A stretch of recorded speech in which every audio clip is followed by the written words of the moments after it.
문재인 대통령의 경우에는 앞으로는 오는 순서대로 앉게 하겠다라고 이야기를 하던데요. 함께 그 장면 보시겠습니다. 일자리 정책이 더욱 속도를 낼 걸로 이제 기대를 합니다. 잘 아시는 것처럼 노무현 정부의 경제 정책은 정확하고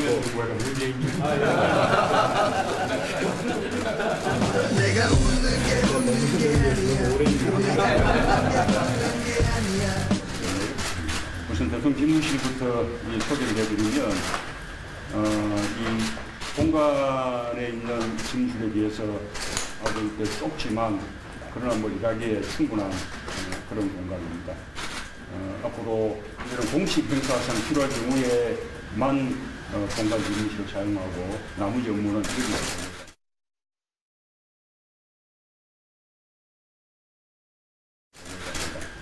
여기 내가 웃는 게 아니야 또 내가 걷는 게 저 한숨을 소개해드리자면 앞으로는 대통령이 직접 비서관들 한가운데로 출퇴근을 하겠다고 하니까 참 그렇게까지 가까이 안 오셔도 되는데라고 하면서 한숨을 내신 걸로 보입니다. 그런데 저 자리야 이제 뭐냐면 문재인 대통령 옆자리라는 의미도 있지만 네. 저 자리가 일자리에 대한 거 아닙니까? 그러면 전문가가 누구겠습니까? 장하성 정책실장입니다. 네. 그래서 당연히 앉아야 되는데 누구든지 대통령 옆에는 내 자리가 아니라고 생각하는 겁니다. 그러니까 대통령이 말씀하셨는데 아까도 말씀드렸지만 저 문화가 자리 네. 잡으려면요. 한참 걸립니다. 장하성 실장이 누굽니까? 얼마 전까지는 경영학과 교수했던 분인데도 저렇게 아직도 옛날 생각하는 걸 보면요. 정말 그렇고 또 하나는 이건 인수로 옛날 이야기지만 과거에는 신문에서 대통령을 갖다가 이 교열 보는 선생님이 실수해가지고 대령이라고 썼다가 네. 엄청난 불이익을 받은 적도 있습니다. 불경죄입니다. 그런데 네. 지금 저렇게 이야기할 때 예전 같으면 아마도 문재인 대통령이 직접 문재인 정부란 말 안 합니다. 누가 하느냐? 경호실장이나 비서실장이 하는 겁니다. 네. 그런데 저 자리는 굉장히 부드럽게 넘어가는 걸 보니까 문재인 대통령은 적어도 이웃 같은 대통령 같다는 이미지는 정말 주는데 성공한 것 같고요. 네. 그제도 노무현 전 대통령 추도식에서 말씀하신 게 있지 않습니까?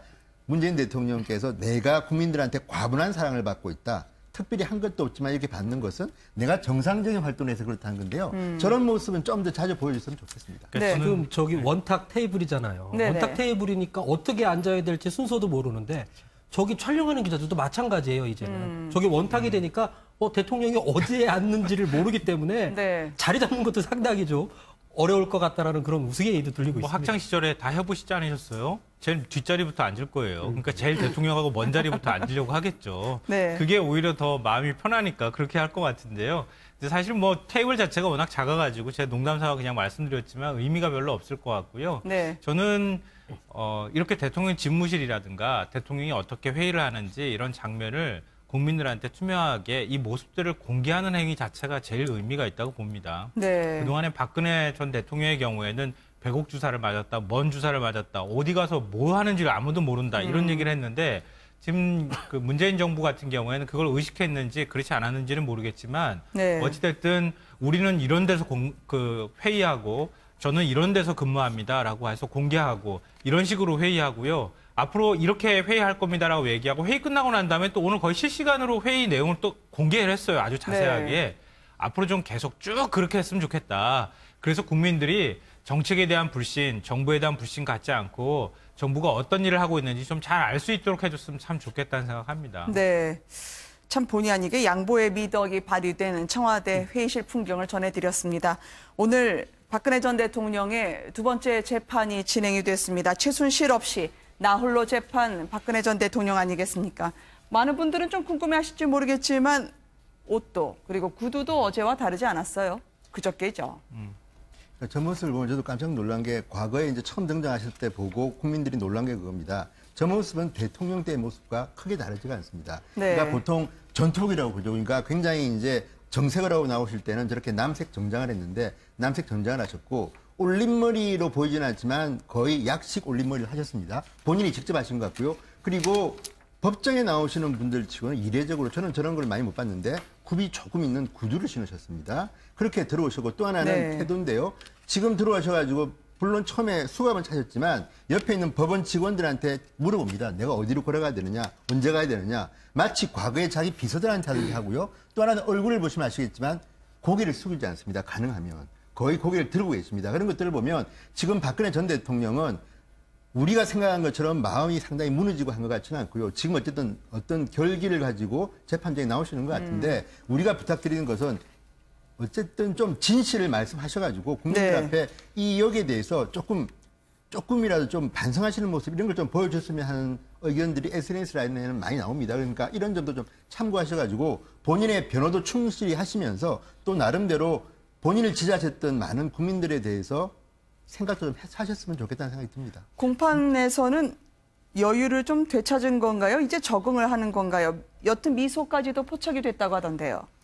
그 첫째 공판 때는 최순실 씨와 같이 있었고 또 네. 이례적으로 법정 내 그 재판 개시 전까지 언론에 공개가 됐습니다. 그리고 방청석도 꽉 틀어찼는데 오늘은 또 혼자 재판을 받고 언론도 없고 또 심지어는 이 방청석이 한 10여 곳 정도 자리가 비었었다라고 그 취재기자가 이야기를 합니다. 그래서 아마 조금 여유를 찾았던 것 아닌가라는 어떤 그런 조심스러운 추측을 할 수가 있고요. 네. 뭐 눈을 이렇게 뭐 감거나 하품하는 모습도 있었다고 이야기합니다. 그리고 가장 큰 변화가 두 번째 재판은 이 재판장에 들어오면서 네. 이 변호인과 재판부에게 가볍게 목례를 했다라는 부분이고요. 그리고 오전에 휴정을 하면서도 변호인에게 살짝 고개를 숙였는데 이때도 그 옅은 미소를 지었다고 합니다. 근데 상식적으로 생각을 해봤을 때 재판 자체가 굉장히 그 만족스럽지 못했다면 사실 미소를 질 수는 없잖아요, 사람이. 네. 그런데 아마 그 어떤 이유에서인지 오늘은 뭐 조금 여유 있는 표정에 이렇게 미소도 2번 정도 보였다는 측면에서 봤을 때는 지난번 첫 번째 최순실과 함께 했던 재판보다는 확연히 다른 모습이었다고 합니다. 이게 뭐 태도가 바뀌었다 이렇게 볼 수도 있는데 이 재판이 첫 번째와 이번 두 번째는 전혀 다른 성격입니다. 첫 번째는 공판의 첫날이니까 이제 이 인정신문 누구냐 직업이 뭐냐 그다음에 공소사를 인정하느냐 안 하느냐 입증기간 때 그런 걸 하는 것이고 또 촬영도 됐기 때문에 긴장할 수밖에 없고요. 오늘은 뭘 하는 날인가 하면 그 K스포츠재단, 미르재단 같은 걸 만들 때 직권남용이 있었는지 없었는지에 관해서 네. 최순실 등이 이미 재판했지 않습니까? 그 공판 기록에 대한 증거 조사를 하는 날입니다. 증거 조사는 뭔가 하면 이제 그 공판을 했으면 그 기록이 있을 거 아닙니까? 그거를 이제 신청한 검찰 측에서 쭉 그 비춰가면서 이거는 어떤 내용이 이것도 쭉 설명을 해가는 거거든요. 그렇기 때문에 사실 오늘은 그 피고인인 박근혜 대통령 별로 할 일이 없어요. 네. 왜 그런가 하면 주로 이제 변호인 측에서 주로 해야 될 일이고요. 그리고 이 증거조사 자체가 원래 법대로면 그걸 다 읽어야 돼요. 근데 시간이 굉장히 많이 걸리니까 네. 요지만 하는 거거든요. 그러니까 어떤 재판에서 그날 어떤 내용으로 증언했다 이런 식으로 나가기 때문에 아마 그 대통령께 그 박 전 대통령도 그런 게 있었는가 보다 그냥 넘어가는 거기 때문에 어떻게 보면 좀 지루한 재판이죠. 그래서 아마 방청객들도 많이 줄어들지 않았나 싶습니다. 저는 네. 박근혜 전 대통령이 정치하고 난 다음에 하품하고 턱겠다는 얘기는 또 처음 들어봤어요. 그러니까 저런 인간적인 모습을 그동안에 왜 안 보여줬을까? 네. 왜 그렇게 꼭 정제된 모습만 국민한테 보여주려고 했을까? 이런 네. 생각이 가장 먼저 들었고요. 저는 엊그제 재판과 이번 재판에서 차이점이 2개가 있었다고 생각하는데요. 첫째로는 최순실이 없었다. 둘째로는 카메라가 없었다. 네. 이 얘기는 곧 무슨 얘기냐면요. 언론사 카메라가 곧 국민들이 자신을 바라보는 시선이라고 느꼈던 겁니다. 박근혜 전 대통령은. 네. 그래서 최순실 씨를 쳐다보지도 않았던 것도 바로 카메라가 들어와서 그랬을 거라고 저는 생각하거든요. 그러니까 다음번에 이제 재판 때는 최순실 씨와 함께 나올 텐데 그때는 또 어떤 모습으로 비춰질지 이게 또 굉장히 궁금하고요. 어찌됐든 박 전 대통령은 그렇게 자기 관리를 지금 엄격하게 하고 있는 것이다. 그 얘기는 박 전 대통령 입장에서는 무언의 한 거를 계속 하고 있는 거라고 생각합니다. 네. 계속 무죄라고 생각하고 있고요. 앞으로도 그 입장에는 변함이 없을 거다. 네. 그런 면에서 국민들한테 비춰졌을 때 내가 꼿꼿하게 이 문제를 정치적 탄압으로 생각하고 이걸 극복해 나가겠다고 하는 메시지를 계속 던지고 있다고 생각합니다. 박 전 대통령은 오늘 많은 말이 없었지만 변호인은 상당히 도전적으로 임했습니다. 탄핵 심판 때처럼요. 이거 지공작전이 아닌가 싶을 정도로 상당히 여론을 의식하기도 하고요. 언론인들이 많이 와 있는데 검찰 내용만 먼저 보도된다면 불리한 여론이 형성될 거라고 하거나요. 이거 필요하나 싶을 정도로 이런저런 자료 요청을 많이 하더라고요. 근데 뭐 그렇게 이제 지난번 우리 탄핵 재판도 굉장히 실망을 했기 때문에 네. 또 질질 끄는 거 아니냐 이렇게 볼 수도 있지만은 사실 변호인 입장에서는 그렇게 주장을 할 수밖에 없는 것이고요. 왜 그런가 하면 우리 형사소송법의 원칙 자체가 네. 이제 검찰에서 그러면 입증은 어떻게 할 것이냐. 그러면 뭐 증인은 누구누구 할 것이고 그다음에 서증은 어떻게 할 그런 얘기가 나오고 그다음에 변호인 측에서는 우리는 어떻게 방해하겠다. 네. 그것이 나오고 그다음에 그러면 서류가 증거 이런 게 있다. 그럼 거기에 대해서 동의를 하느냐 안 하느냐. 그걸 물어본 다음에 동의한 것만 오늘 한 것처럼 그렇게 쭉 하도록 돼 있거든요. 네. 그런데 공판 조서에 관해서는 변호인 측이 동의한 바도 없는데 그냥 나가니까 이거는 절차 위반 아니냐 이런 이야기인 것이고 한편 그 재판부 입장에서는 일반 사건이 그렇게 하는 게 맞지만 지금 네. 이게 그 진술 조서 특히 뇌물 사건 관련 150년이 되는데 시간이 부족하니 이렇게 간이로 법에 어긋나지 않은 한도에서 간이로 네. 나가자는 거죠. 그래서 그 점에 관해서는 뭐 특별히 무슨 다른 의도가 있는 걸로 보이지는 않습니다. 근데 저는 그럼에도 네. 불구하고 박 전 대통령 측은 어쨌든 정치 게임도 함께 할 거로 보입니다. 왜냐하면 대개의 변호인들 같은 경우는 재판에 어쨌든 몰입하게 돼 있는데 지금 네. 이분들은 여론을 신경 씁니다. 지금 저기 나오지만 검찰의 이 주신문서가 이것 때문에 여론에 우리한테 불리한 내용이 많이 나간다. 이 스타일 갖다 재판장님이 좀 바꿔주십시오라고 이야기할 정도면요. 일단 여론에 신경 쓰는 거고요. 또 어제 어떤 이야기를 했습니까?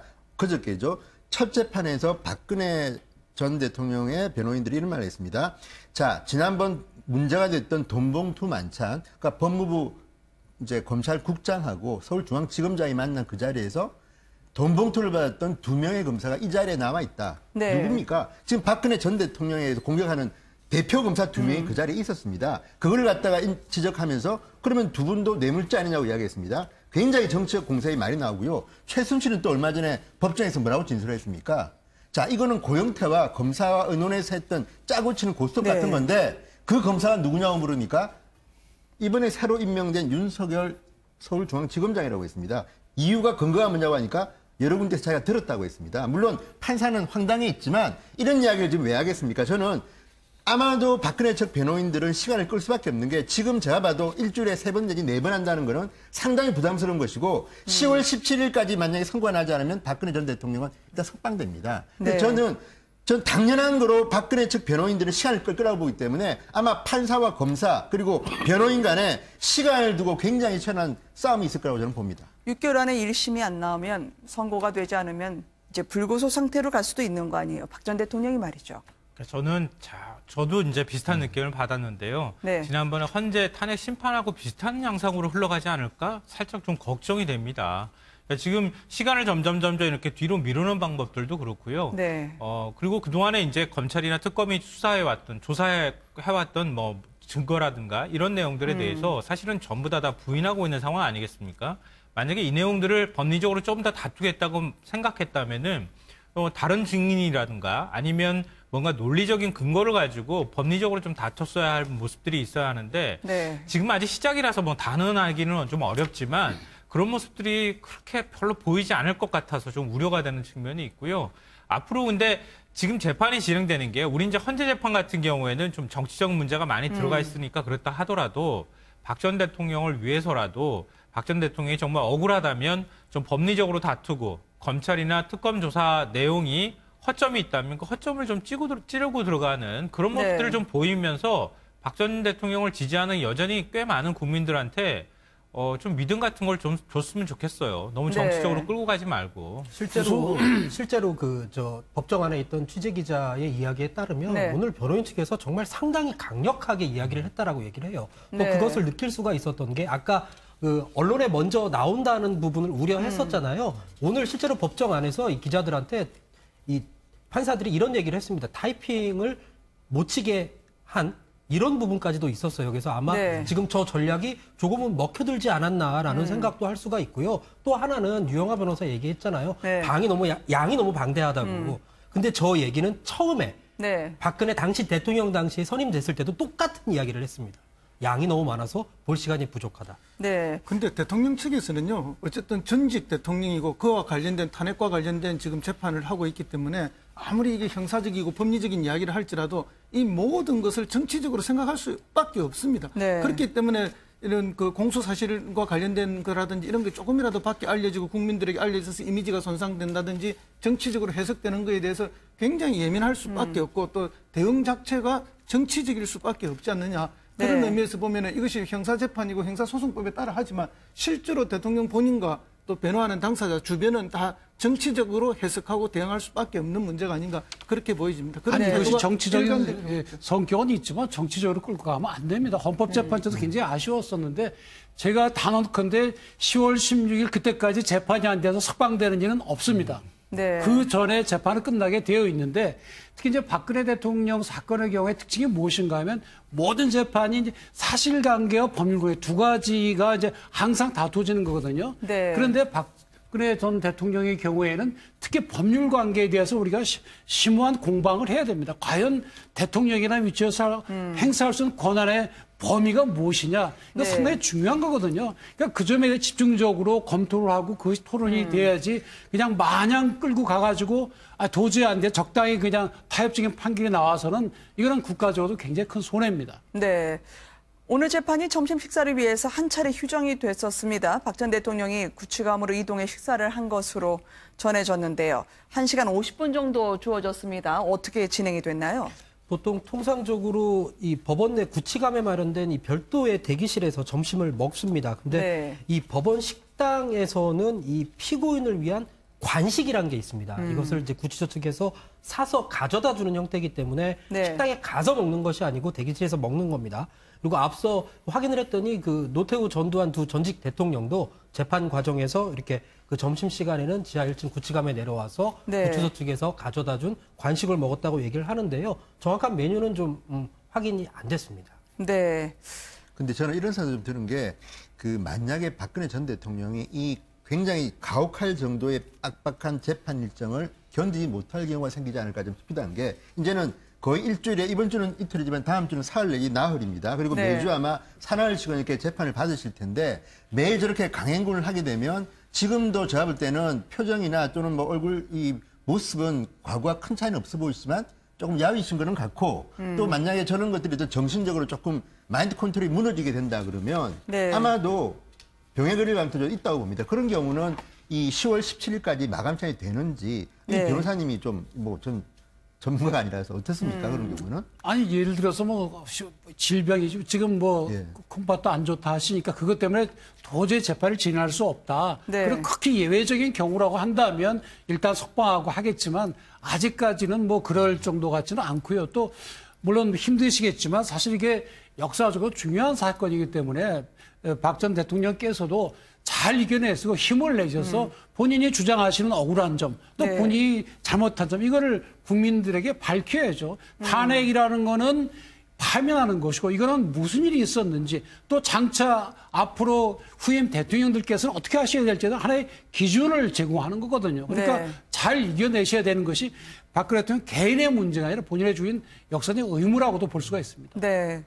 오늘 박 전 대통령의 재판 소식을 전해드렸습니다만 최순실 씨도 별도로 법정으로 출석을 했습니다. 오늘은 마스크를 쓰던데요. 당초에 최순실 씨는 마스크를 벗었던 적이 있지 않았겠습니까? 그리고 특검이 우리 딸과 손자까지 멸망시키려 한다면서 강압 수사를 주장한 바가 있었습니다.